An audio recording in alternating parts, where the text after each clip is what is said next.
It's no secret that the Jason Russell House at 7 Jason Street plays a major role in Arlington's storied history. Now that we're emerging from under the confinement of COVID, there are a lot of new things to see there. 2 redcoats died at the house, and 12 colonials, including Jason Russell, paid the ultimate price in the midst of brutal fighting against British tyranny. ACMi news correspondents Lee Rice and Reagen Finch visited the home recently and talked to 4 Historical Society members. All 4 give us an update on the home, which tells us not only about Mr. Russell, but also this town's rich history. April 19th, 1775. Legend says that the shot heard round the world and conquered sparked our War of Independence. But the heaviest price in lives took place right here in Arlington, then the village of Monotony. And the Jason Russell House here at 7 Jason Street was ground zero on that bloody April 19th.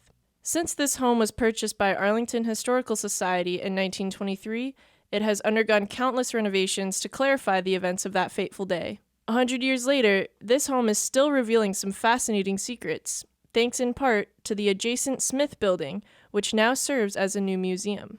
We are planning some kind of an exhibition to follow this one in a similar kind of style that will cover kind of reflections and other celebrations of the 250th over the years.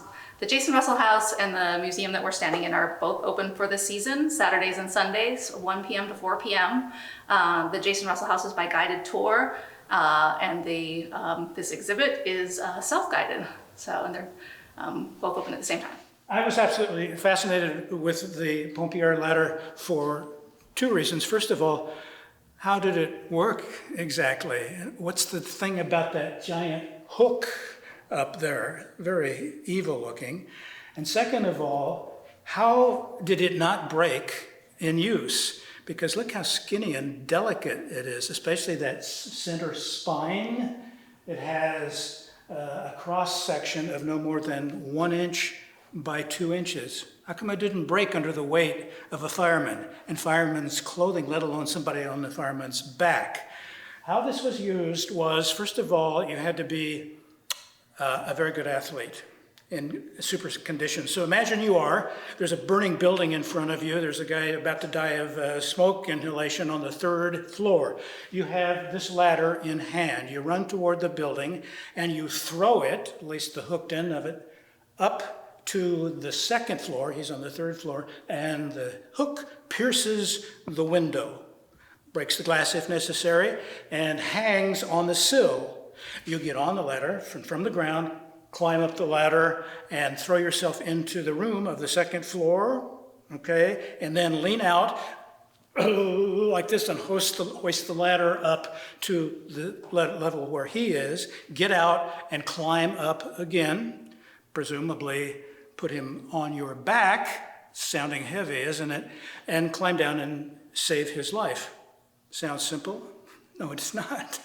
Through all of that and all of that weight, how come it doesn't break? It hangs from a hook, remember, so it's always straight up and down. There's no lateral force to break it. And also, this very skinny spine is not all wood. Embedded in it is a cable of about 1/8 inch diameter. And that cable is there to absorb any other forces that might come along. All of this life-saving with this device was going on between about 1850 and 1950, probably first in France. And it's fun to realize that even though our modern firefighting equipment involves trucks with not ladders so much as telescoping stairways, and yet we still refer to that vehicle as a hook and ladder truck. Okay, I'm Alan Jones. I'm the treasurer of the Arlington Historical Society and do a lot of other things for it. But as far as my favorite thing here, I have my hat on as a past master of Mystic Valley Lodge. The ancestor of Mystic Valley Lodge was Hiram Lodge. Hiram Lodge was originally started in 1797 in Monroe Tavern in Lexington, and then soon moved to Monotony, or West Cambridge at the time. And there have been 3 different locations for Mystic Valley Lodge. in Arlington. One was at the Petit Brothers Bakery, which is about where the flagpole is at Town Hall. The second one is this building, which was Russell Hall, which is on the corner of Medford Street and Mass Ave, where the Leader Bank used to be until recently. I'm a past master at Mystic Valley Lodge, and traditionally when a past master is done with his term, you get a past master's jewel, and that's what this silver jewel is. The building here is the building Russell Hall on Medford Street and Mass Ave. The past master's jewel is there. I believe it's 1846, which was just not too long after the lodge moved to Menotomy, to Arlington. This one is a little bit different than most of them. Most of the past master jewels are either solid gold or gold plated. This one's silver. It was probably due to the economic times in the 1840s. Well, my name is Kim Haas, and I've volunteered with the Historical Society for the past couple of years working on their cataloging project, which went on for quite some time. The reason I picked this object, these are 2 campaign buttons for John Bell and Edward Everett in the 1860 election. They're ambrotypes, which is a type of photograph that was in between the daguerreotype and the tintype, very briefly. Bell and Everett ran on the Constitutional Union Party ticket. No surprise, Abraham Lincoln won. Bell and Everett were on the ticket that believed in the Union but took no position on slavery. The only things you might have heard of Everett for were, 1, he gave the speech at Gettysburg that was 2 hours long, after which Lincoln gave his speech, which was 2 minutes long. Everett, Massachusetts is named after him. My name is Richard Duffy, and I have been involved with the Arlington Historical Society since the mid-1990s, so coming up on 30 years now. And the item I selected for this exhibit is this doll's carriage from the middle of the 1800s.